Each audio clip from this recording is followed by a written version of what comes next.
AOF in to khom online in khom hun mang tura lotel zong zong te in zawa in sol ni chi bai vek ule zan in atanga tana naktuk chanu hun thleng hian in not zone in hun kanon mang do na keini ho hi Aizawl East AOF Aizawl South AOF le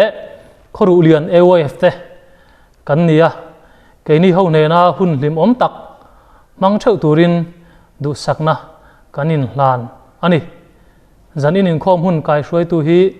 si lalun moya Aizawl East AOF atangin kani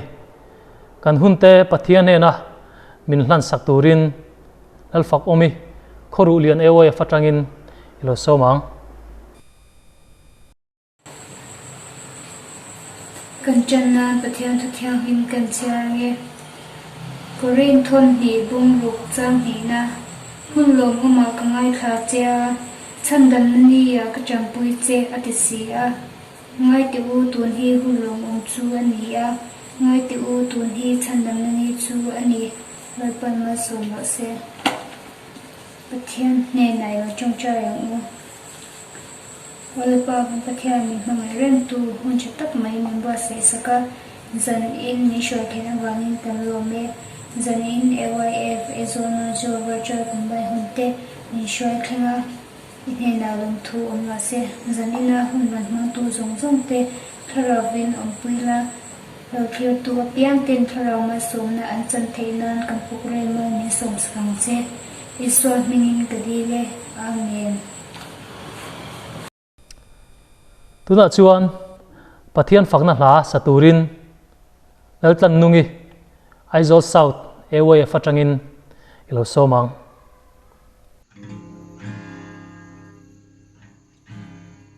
ithil ti te kangai tua chang yani yurin om min ti ke jom kai lo hi chane lo vi chang kai lo mai la inan ho min ti I chul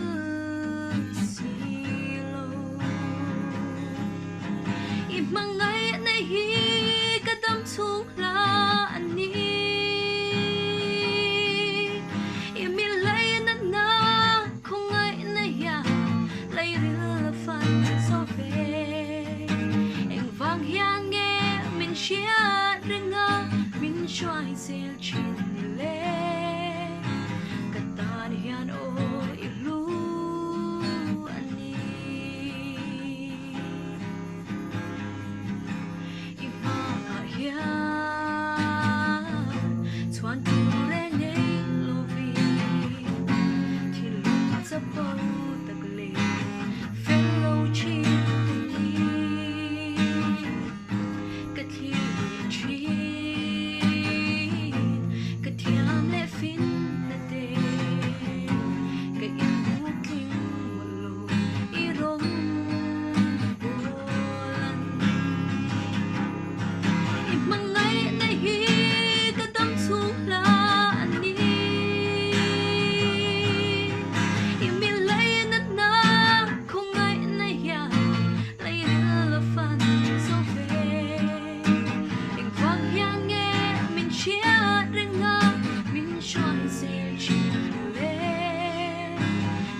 pathian thu cha min sil turin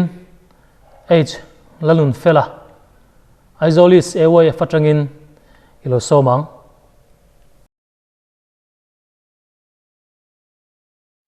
min chandam tu iso krista mingin chibai vek ule ama sain pathian le ku thiam hlim lo ngai thaila hebrai bung som chang som thum pariat ni ma sela kami fel chu rin na in anungang anung tol ero chuan karil ruin ama chuan lom na re anei lowang pathian in kan zatan mal som ro se tun ma USSR ram kha kan tha ome communist sarkar na ani a ani lulinge mem meya in nek chem na kha na sa Christian te tan phei chuan chet hlei theilo ani chung bo ruak kara hun thim lai taka chuan Adventist rongbol tu kolokov te chung kwa kha USSR rama rongbol tu khan tir an ni a pa ber pastor chuan thei to pin ronga bola rukin man la takin an oma wan doi thak tak mai in voitam takan mana soi sak le ti shom kha atuan ne me maya Siberia rama te ta bo an ni le thul chu tiang chon chung kwa khan har sat na le mang an na an to kani anuwa pa ber chu an man le a hemi tum hian kum som chung lungin tang turin chung thun rel le a an chung kwa chu mit tuinen runa takin anin then le ta ani afa pa kolokov chu alot lang wal ve tran chuan apa hnung zuin rongbol na chu an chun zom ve le a aru ka in khom na underground worship service te kai hruain hoi hot tu an ni chawa amaro chu sarkar chuan an ve renga an rongbol na chu me mi an tuma van doi thak takin unau pa nen KGB ho chuan an man ta nge a ta chuan chung ko chu mit tuinen mang ang takin in then le ta ani an chung thu an han rela chu ta chuan tanin shom ber mai gulak mun chu tanin chu min an hlo em le ka ti hun laia an mi huat zong te sarkarina an da na ani a heng ta ina hian ni khata da ka som pali chung na rim le ha thla kan thok thin ani chu khowot tuk nuaya ala ni zuya chu tiang chuan ei tur om thalo nen mi tam tak chu khang tan ina khan an boral thina ban doi thak tak mai na unau pa po kha nuwa khan he tan ina hian boral ve ta nge a ani po chu kum ruk don ta nu in communist sarkar chuan chu azalen mai lo chuan kazak muna an da bo le a chu ta chuan rongbol na chun zom theilo vin a chung te le leina te nen poi mu theilo turin an da bo wang me a chu ta chuan mal tak main khar tak main hun a mang le ta a hun le ni te liama pathian la chu are vung mai sia rongbol tu chung ko in van doi na tam takan tok chho mol maya khati la han pathian ang wang nge ron chet lo enge chan ni ang le bible Daniela buwa khan lal de bukan de zara le Daniela thien te chung chang kha kan mu a lal de bukan de zara khan thin rim tak main sadra ka le masak ka le abet na go ten he na khan ka pathian rongbol lowa karang ka chak milim din chibai buk lo hi in tum reng em ni chibai buk lo chon ro tuina me puya kan pai lu don chewa ka kuta ta chan chok tu tur cheu pathian chu tu nge ani ti in vin tur meya chu ta chon sadra ka le masak ka le abet da go te chuan poison takin lal khan chang ani o ne bukan ne zar he thu ai kan chan ki chepo atul love pat kan pathian arong kan bol thina chuan ro tuina me pui atamin chan chuak theya ikuda ta poi min chan chuak mayang min chan chuak don lo ma sela I pathian rong chu kan bol don lova irang ka chak milim din po chu chibai kan buk don hek lo an tian chang ta ni chon lal chu thin rin em maya asipai te chu atir ngala an silfen chop khan phor betula ro tuina me puya khan pailu nga ro atini le he thon thu he chanchin a hian sal tlangwal ten pathian rin na an nei da ni lo bi chiang do ni la pakhat na chuan an rin na kha del kil nei lo rin na ni pathian khan a chan chu adon le don lo an threlowa a chan chu adon le don lo wa khan an rin na kha an mat lo ani pani na chuan van doi na emo van nei na emo chunga khan an rin nan ngat lo ani mo pathian in he tiang ke na tia ka dil nei he tiang in a chan chuan ka ringang a chan lo chong ka ring lo wang tiang chi a result a khan in ngat lo ani rin na kha apathum na chuan thil khendan kha an mukim vek big lo ani an thri thiam vek big lo kha din huna khan pathian ina chan him ngei don ani ti an chiang big lo a chan chu pathian ina an mar tar na tura ta na alo ruat po kha lo ni thei ni le chan chuana an chang ngei don ani ti po hre lo chunga chiang lo chunga pathiana anin nga tlat na pathian an rin tlat na kha ani voina kan soi tur rin na pathian ina phut chu khoveng ne ngam na rin na chu hi ani kamel thret pakhat hi anu dam lowa dan na khit tak mai aveya thei to pina tong trai thina lalpa kanu hian dam tir le ro khong ai takin adam le choni du angin hun ka manganga itan kanung to ang ti khana atong trai pathian kar thina ni chudian zon rei takadila ma se van du thak tak main anu chu niam zela anu rei vak lowa aboral tani atua thiam lo me maya pathian lam reng hoi du ta lowa bekin lam po apan lowa atong trai ngai to lowa omin om ve tok mai ni le machine kan ni chungen van du na te hello thleng hian hriat thiam ha thina ni ti ro numbers hung sum ni pasari chang som pathum le som pali akhan mosia chungchang kan muwa khata khan pathian in mosia ne na khan ram tiam kanan ram chu ilut ve don lova ithi hun athleng to ni ti ni ta chuan thil pakhat lek ati suala wa khan pathian in kanan ram kha lu ve phal lo ani kha mosia chuan makati in alunga em maya chu pathian chia lorin om tak chuan na sa taka dil chungin pathian in lo puan to chu tidang lam turin a nge na ni amar chu pathian in tinge a chan kan ti chuan kanan ram chu ilu don lo ti top mai ni mo pathian kha nget bur mai si athu thlung na khan mo se tan khan she thiam ba har do nem tiru dik tak chuan a chak lo chung kha pathian in a ko chuaka Israel fa te khan salta na tangin ram tiam lama hruai lu tur khan pathian in atini ta chuan pathian in a ko na ang chu hre tak chuin a poma ram tiam lam an thlen the nan pathian thil ti theina mak le ro pui tak te mu ve a kum kha le chen thale ra wak wain shom tak te po kha atuar ve ni dik tak chuan adam ate nova te abraham ate po kha mi fel fam ki man ni big lo ni bo chiat te ti sol pal te an nei ve ni masen ti sol pala khan khatiang em khan pathian in a shem lo ani engwa nge mu se kha khatiang khan a tor tir big thil pakhat mai wang ani chu po chu ai gupta hausak na le nom na te lal na te kalsanin thalera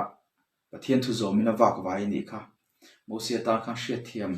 awa har do nem lalpan ne bo tlanga hruai chowa mana abraham ate isak ate jacob ate ne na ram lo tiam to chu a thlir tir ni ta chon ram tha tak le zau tak mai in phar duai maya pathiam nan thamte a chi ya anom hun an siama in ben bela muingil takan an chenga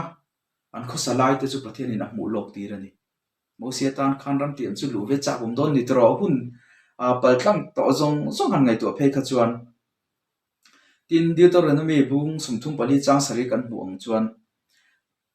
mo sia kha ala chak tha ni mo amit po ala thim lowa a tha po la thum lo ni ala hrisel tha box sia kanan ram awa mu phak kha han lut ve theita se va lom do nem tiru she thiam har ti ni mishing bo chiat na khovela om hian pathian ram ro dan hi kan she thiam ve thin lowa she thiam har em mai ni lal davida chung chang kha in en hole te ang lal davida khana fa pa adu em mai dam lo alo dam le the nan pathian ne na angen chiama chote ngeya atong try zan khwai le ya te muwa kati khan the to pin pathian ka akar ngat mai ni amai ro chu ani sari ni chuan afapa no bang chu thi tatlat meya adil na chu chan ani lo chiang kher mai ti ro mase davida chu khatia afapatana the to padila amar chu lo boral tak khan enge ti kan ti chuan a thowa a in sila hria ka in thia a puan te thla ka lalpa ina akala pathian chi bai bu ka a ho a chiar lo te ne na e duron la turin na tia cho e ya ấy chắc của mình ấy tụi em mày nè chết đang chút chết rồi thì bố khăn mặc cái tí em mày à lẽ hệ David chúng trang bỏ hiền hệ thôn thu bỏ hiền nghe cần diệt chua tu in en lệ tiếng pakhat na chuan David khan abiek pathian kha hre chiang em mày à pathian thil thi thei zia le ro pui zia kha hai lowa chuwang chuan adu le ama mo kha thei to pin pathian ne na thlena akar tang ani pani na chuan mishing ti thei tok chin kha atlem zia le athui lo zia kha David khan a hre chiang ani a pathum na chuan engpo ni se engpo lo thleng se pathian a in nga kha a thlang zoka arin na chu thil thlen dana ngat lowa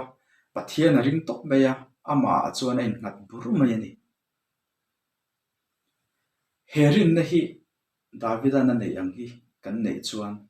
Sadrakate Mesakate Abednego ten an nei ang kha kan nei chuan he khovel kan reng chung den van thamon na kan nei don ani khovel na hriat thiam phak re reng lo pathian in thamon na min pe don ni lom na aya chian na lo thlen chok chang po in lalpa ikuta ka hime irem ruat na hian kaloma irem ruat nei kapome ti theinun kan nei don ani chu lalpan ke mani a be se ani a lalpan a phutrin na dik tak chu hi ani kan chunga thil thleng zong te hi kan hre thiam vek lowa tin hre thiam vek po hi kan tuma tul lo ani tum mai la kan thei don chuang lo heng wang duai te ka chunga enge a thlen chan ni ang o ti mu chu tuma ngai tu na kan se na kan wa vel po tul lo ni chan na kan zon po tul lo ni a chan na te hre thiam na te hi lalpan min mu tir vek lowang atam zo chu kan mu phalowanga kan hre thiam vek lowang irin na chu mu the in ngat ni lowin mu thei lo in ngat ani nga tlat ani korin thon ni bunga changsaria antin nge kan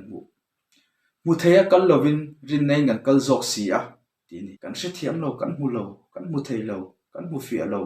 amai ro chu rin nei ke kan pe na kan kal trok ani chu ring tu te om dan tur lo ni a chan kan hre thiam vek lowang thil thlen dan ni kan mu thiam vek lowang ma se mu thiam lo chung po a rin nei kan kal zela he del kil nei lo rin na in nga chan nei lo rin na hi lalpan kan laka aphut le kan nun chho pui tu chu ni a chu rin na zia dik tak po chu ani atira kan cherang kha hebrai bung som chang som thum pariata kami fel chu rin na in nungang atia rin na lai takha tuna kan soi del kil nei lo rin na mo van duai na nge van nei na lo thleng zok don eng zok po lo thleng se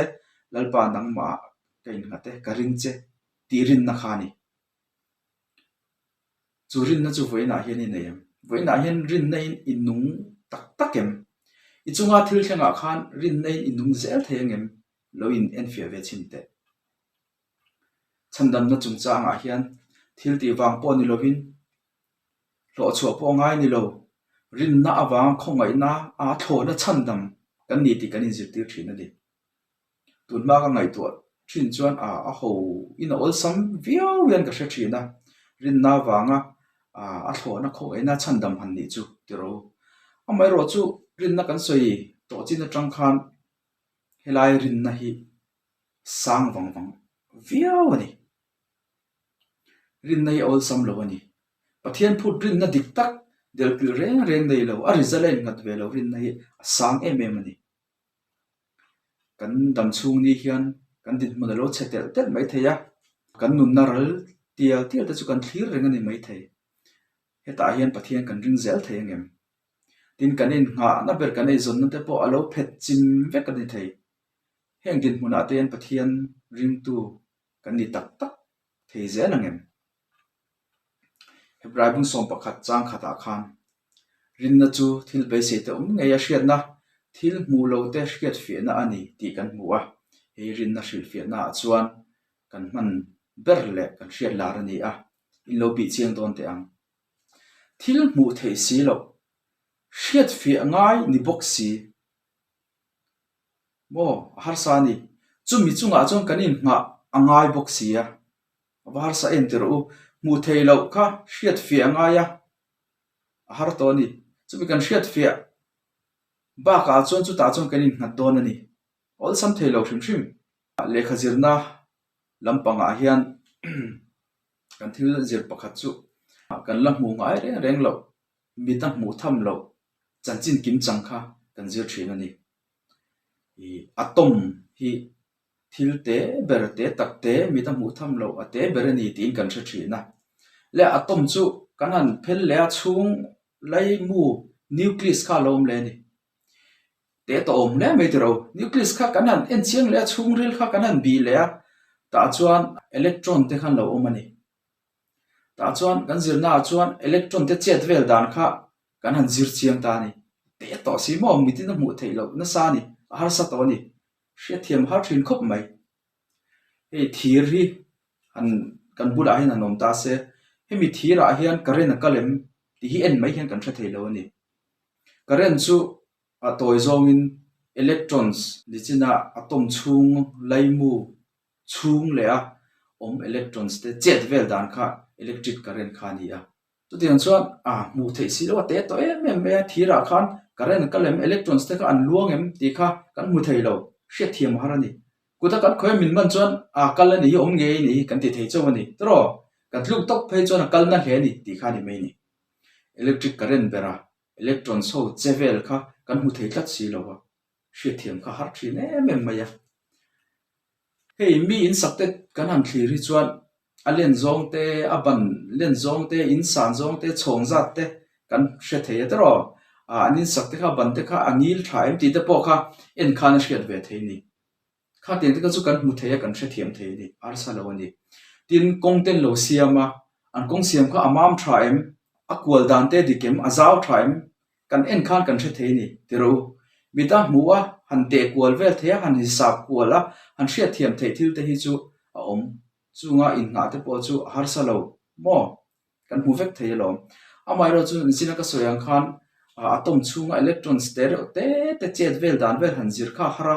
hriat thiam hara mitin kan mu thei si lo ni chu tiang che chuan rin na chung chang po kha ani taka chuan kan mu fia thiam lo wa mo kan mu phalo wa kan hre thiam lo ani mu phak lo hriat thiam lo mi ta mu thei lo chumia in nga chumia engkim han nga chumi chu han rin tok mai chu aniam thei lo ni ol sam lo ani chuwang chuan rin na hi asang ani rin na kan han ti mai hi ite kan ngai tua satlia ba ka hian pathian in nga na thuk lu tuk mai sang lu tuk mai a omani isuan thoma ne na khan nang chuan i pu awang ni ringa mulowa ringa piang te chuan enga thole alo ti kha a fia ta ni tro tuna chuan zona bung som hi a khan khami chanchin kha kan mu a iso lo thole nu khan a zirdir te zinga a in lan ani ta chuan thoma kha om velo khami trum khan zirtir dang te chuan thoma ne na khan lalpa chu kan mu ama nge ni an ti ni ma se la thoma chuan na rin hlela akuta an khen na serte ka mu phot lowa anaka ka zen lu phot lo emo kut zunga kilna serte chu ka zen phot lo ka khoi phot lo chuan ka ring lo wang ati ni mo ring lo ve na sa ni ani riat nu a chuan zirtir te chu in chunga nong khom le thoma potel ve to ni ka mi thum ka chuan ta chuan isu kha ron in lar le thoma ne na chuan isun ma soi kha lo ri hlel na kha shekar me ya mo pathian ani a lo sharaf ta ni ta chuan thoma ne na chuan i ku zungin han khoila ka kutein en ro han ban la kana ka te nan zen ta che ati ni chu ta tak chuan thoma chuan kalal pa le ka pathian ni ati theita chu da chuan isuan an ne na nang chuan i mu awang ni ringa mulowa ringa piang te chu an enga thole ti kha a soi chuak ta ni kha ti ni ho po hi iso kan mu ve lo tro hringa hranin crossan khen be lai te po kan mu lowa a thole du pon kan mu lowa tin khovela len la ya thil makti te dam lo ti dam te mithi kai tho te po kan mu lo ni chu ti chung po a kan mu ve lo chung po kan ring tok mai hi asang em mai ni kan mu ve lo chung po a pathian ka in ngatlat mai hi asang em mai a thil ol sam ani lo ani voina hian dam chung kha sak boina le mo phun na rilu tu ka wangin i lo chaw ta em sola wangin i ril ru le taksa hliam in omem sum le pai lo tla chia po ani thei imangai te an na thu le an van duai thu in aron deng tot chem nanna ben von nein ilo chaw vio po ani thei rul ru bol som tak nei hlau le mangang re gin ni tin hun mang thin po ani thei he hi kan sherengamu abul le to mutu chatuan pathian remrot tu fel kuta hianin ngat ve tok maila achana ngai lo hriat thiam vek po ngai lo del kil nei thil om khera ngai lo a rizala zirpo ani angai lo pathian hi ring tok mayangu pathian hi engkim chunga ro rel tu ani ti hi kami mal nu na hian atlana ve maya heta hian thamuan na ka mu ve thina he tu a hian hadam na ka char ve ni achan chu kamalam hun hi ke chuan ka hrelawa pen khat po ka mu phalo ni ma se engkim chunga ro rel tu abul le atop hretu pathian ka nei ti ka hria ani chuan min mangai em bokani ti kha kan hrezui le boka mo engkim chunga ro rel tu khan min mangai ni chuan chan har sanna te mangan na te ka to chang hian ka pathian hi engkim chunga ro rel tu ani ti hian kein thamuan thina kalam ri thin ni ti chuan van thamuan na pathian min pe a hriat puina le arem ti na tel lovin ka chunga hian engma thleng don lo ani ti ka chiang em meya chuan chang pathian a hen kein ngan bur meya karina chuan min mangai em boxi a e thu a hian pathian thamuan a ro pui tak mei omani tam tak chuan pathian hi kan ring hlel thina pathian hi om tak tak te po kan ring lo thina ni har satna mangan na kan to wang te po in pathian hi kan ring hlel thina ni amaro chu mun takin in ngai tu aten hemi kan pathian kan bek lai hi kan ring zo lo ani chuan pathian dang in nga na tlak kan mu zo angem mishing in thing le hluma asiam milem te lungmanga aker moi tak tak milem te kha kan ring zok thengem kuthem thiam takin rang ka chak mangin moi tak mein mileman siama kha tanga kan hmalam hun an thre thengem kha na bul le to hre ve thengem kha engkim chunga ro rel tu ani ring tak takem iring lovang chuwang chon han ngai tu achiang la kan pathian wanami pathian nung lo hi chu pathian dang than tu re kan nei chung lo ani pathian dang athamon nei kan mu don chung lo ani chuwang chon pathian hi lo ring hlel ngai su adang thang tu ri mu chung lo wang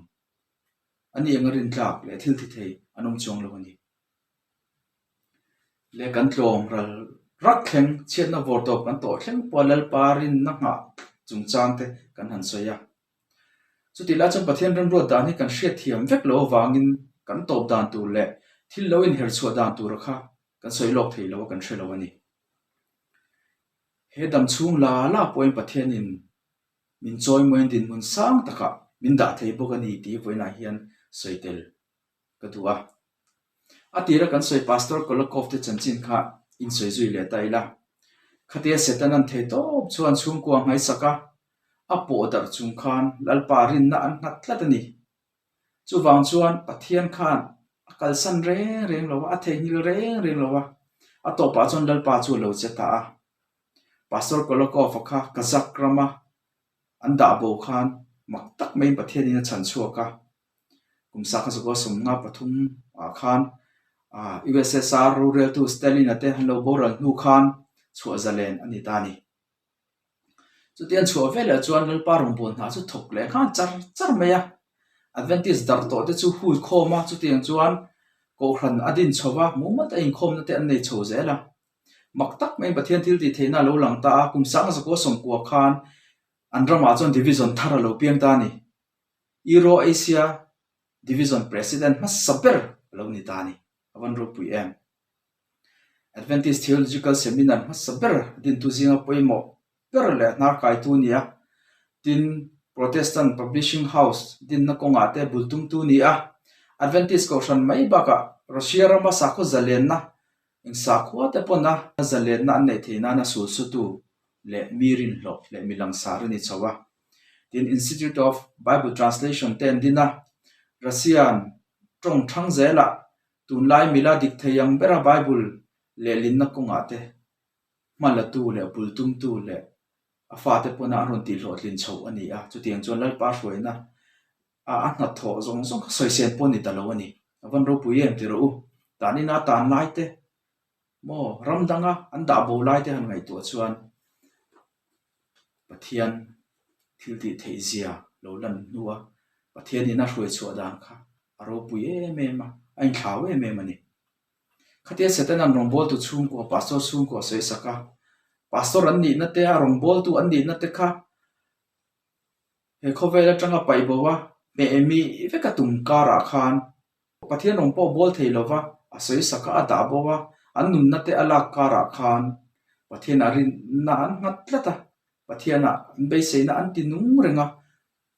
pathian chuan kolakov po kha a chuan nu khan nu pui thatak mai pe a fa paru lai mai pe in mal so mani chachin ngai nom deuh mai chu a fa paruk zinga pathum kha mi pan dia mi pa pathum te kha pastor an ni vekani tin me che pathum te kha khan pasal an neya an pasal te chu pastor an ni le vekani mo an ni po chu me che te po chuan tang kai takin thiam na sang le thatak nei in vo in thlem hian pathian rongan la bola a fa te a tha te ho khan bo in thlem hian ko thana nge takin rongbol nan thoka an tangkai em ni chu ti an chona tira pastor rongbol tu apa me mi tatuma setana khan ani po me mi tan tuma setana khan thei to pin nan thoka amai ro chu pathian khan pastor dang paru ka pek bel le ni avan ro pui em chu ti an chon bo in thleng in rongbol na atu le fa te nan kal pui chho zel ni lalpa rongbol tura engkim chana kal chuak engkim huam te hi nuan chanchin kan chui ze la hian in chir ta no ngai lo ani avan ro pu em tro pathian in a the ngi ngai lo ani advantage mi ma sa te chanchin kan hu thei zinga ril ru ne deuh mai pakhat an dan lang leila lo nei tu hasting a chanchin hi ani e pa hi pare thei le a mol mang ve takani a amara chu kum sak sare somli pali October somni pania isu local don ni ti advent movement khana chi ne em ya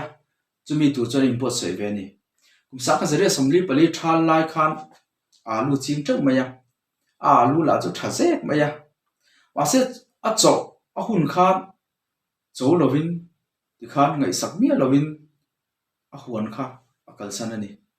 a thanom te khan zo lo ti an thria thasik ngai to sia a cho lo chon alu kha che zo vek don ni chu wang chon ne na ikai lu tu ka nge i alu hi cho hu ne an bati ni hastings chon ting nge lo chan alu cho na hun po ni to lo hi october ni som ni pania iso krista local le to do na hun nom zo ka min hroi do na chu mun a chon alu ka mo to lo wang lo ti ni a thenom de chon he pa hi a to ni hi sa ko a chil mi mi re thei ta ka ni hi an ti ril ruwa amaro chu pathata ka ni ve wangin kan pui chu ngai ni an ti a hasting ne a chon bakal le a ya lu chu kan lo cho sakang che ze ma kan lo da ve ka nga an ti le ni hasting a chon a phal chuang lo ni a thenom te chon a thoning an ti sak don ti hre lo ni ang lo faman tur ne lo wangi min ni la ni an ti le an va soi le a poisa pe ka ngai lo a thoning kan lo cho sakang che kan lo ti sak ve hrim hrim ang che ti ni nakina thlasik te lo ni nga nakuma alu te ma mo le nga tu nei cho lo chon cheve ka nga e turi nei lo wang ti ni hasing chuan ka kal na tura alu ka ma mo don lo ti le ame ni cho lo mai ro ka alu cho lo hi krista lo kal tur ta na ka rin na puan chuana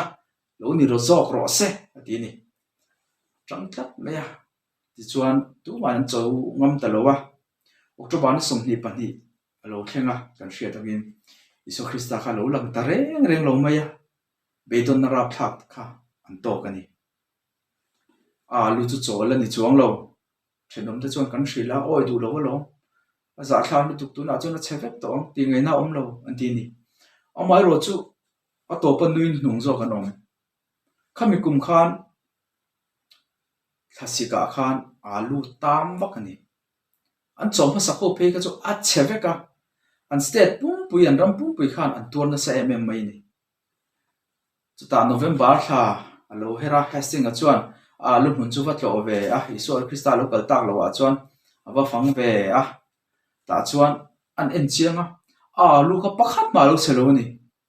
le a kha lo lein phum ve ka wang khan ta ma se shi khan lo e che ve lo wa a hlok ber kum thleng zo ka ni a kum le a thenom te chuan an lo chaw ma wang khan ana lu che sia a kum le a chi tur te po kha hasting a kha an ron dir le zo ka ni mo avan mak em tiro pathian ro rel dan hi hasting a tom na tur nia an ngai kha hau sak na hnar lo ni ta zo ka mi zong zong lo nei tu hasting a chu arin om na choi moi turin pathian in na ron tho sak ani hi an tia chu tian chuan ngai ta ve ka ni chu tian chuan pathian chuan ma ring tu te hi en dang zong aya amai ngat top tu te hi a to pa chuan a hrerenga mal som thri ani he ko vel kan chung la po hian a choi moi ya van nei na in mal som na in a vu thri ani kiral rak thlenga lungai mang an bor top din muna po ama chu vuan tlat chunga iring burani chuan itana thathei ang perrem rod na pathian in siam sak don cha he dam chung la po hian a pe thei che ni amai ru chu lai kara chuan he dam chunga hian pe kini lo thei mo he dam chung ni hian pathian mal som na ama in nga I chana wanga pathian a vur let da che I chang lo po ani thei amai ro chu kan thriat reng tu chu he dam chung atan kan hlom tu le hei aya hlu zo hei aya van nei na sang zo pathian in chatuan dai min pe nge don thung ani chu e ro chu a chiang ani chatuan dai mal som na van nei na chatuan nun na hi ama in ngat tu te chuan an dong nge don chiang thung ani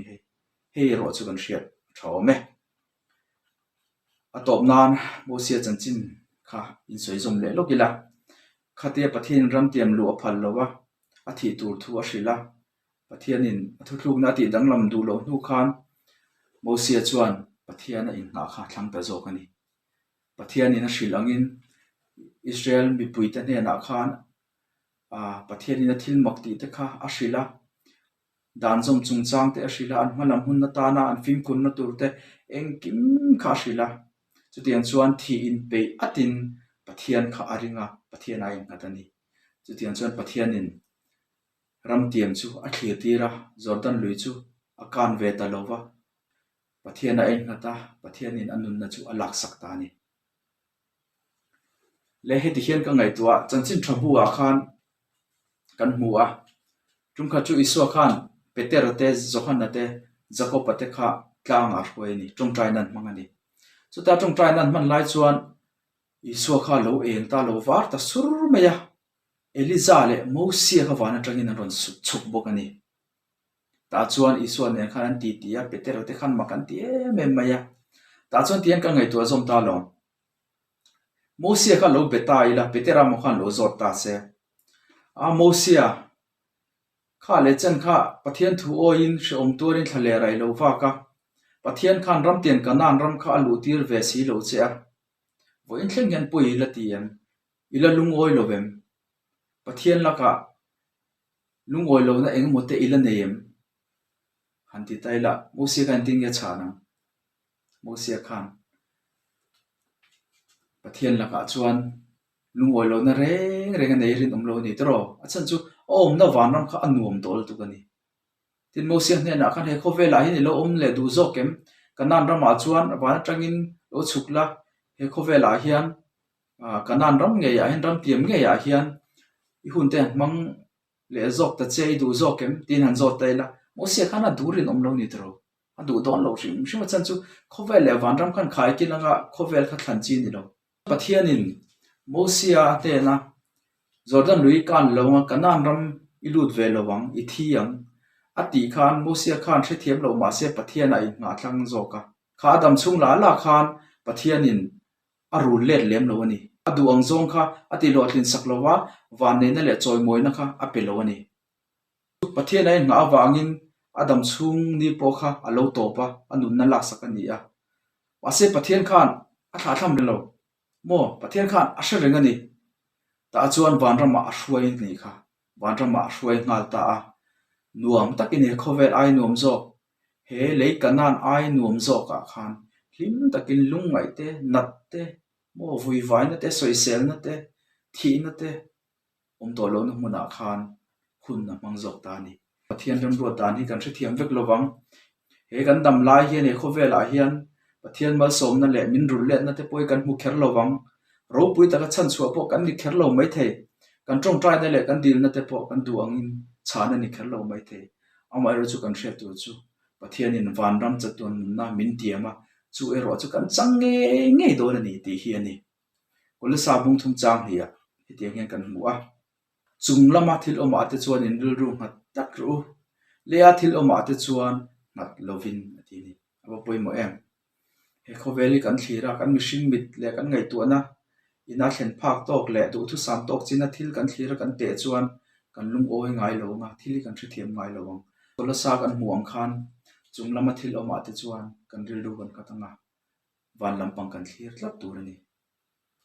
hri thiam lo chung pa pathian rim tu dik tak nia thi thlamon na le dam thlamon na kan ne the nan voina tang hian ni tin pathian nen lo leng dun thin amu pathian in kan za tan mal som ro se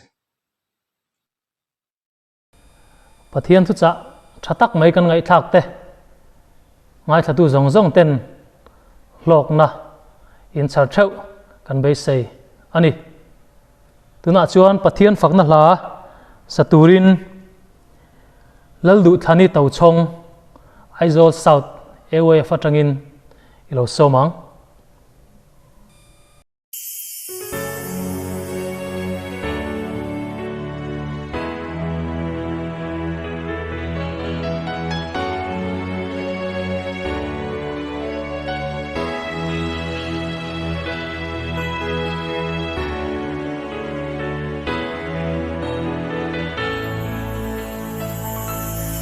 i thu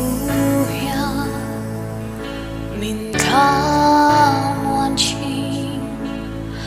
io hian min ti chak chi he kho ve ro lu ya kan ngai lu so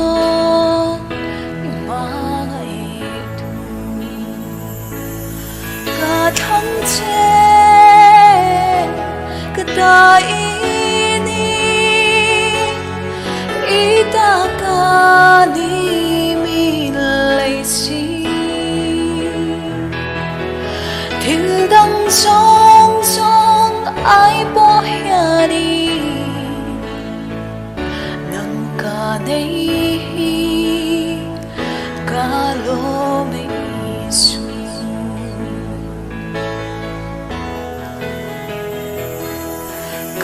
chắc lâu chàng đi ya po min cân sân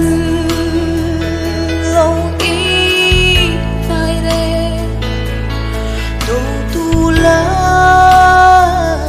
cả min hùng cả ta to kan i van say thăng chế cái ta ini ita ka ni min lấy si thil dang song song ai bo hiani nang ka nei ka lo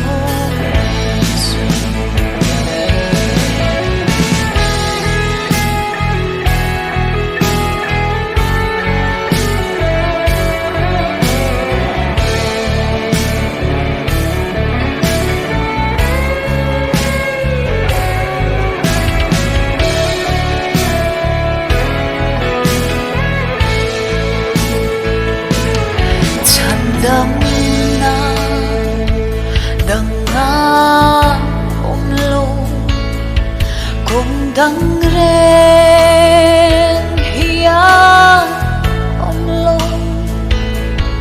cùng lệ thu tak lal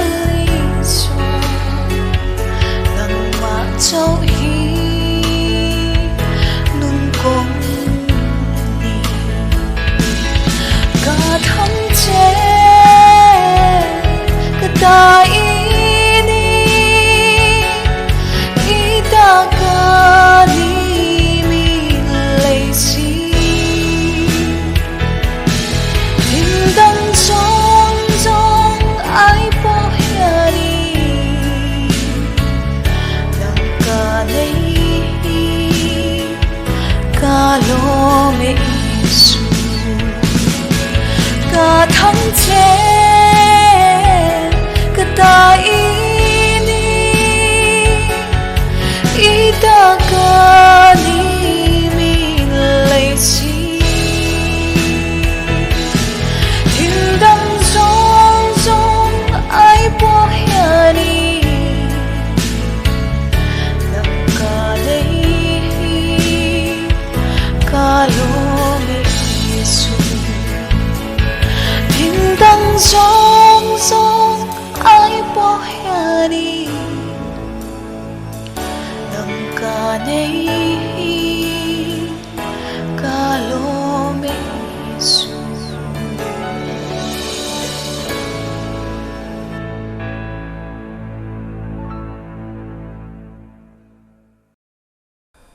zanin vesparin khom na hun min man pui tu te zong zong nak tuk chun lama te hun min man pui le thau turin kan som chewa zanin in khom kan lo ti dop don to anga kanin khom te top na hun min siam sak turin lal fak omi khoru lian ewaye fatangin ilo somang Kampa vanami min hangaya min enko chitu hun chale lom om min pe a kan hum han te chu kan lo sauta a kan loma inena lom thu kan suye zan ina thu kan nei thak tikha mal min sob sak chela na tuk lam kan hum man le ne se tu tepo ikuta kan ron ha ne ifapa Isa Krista min kan dile amen.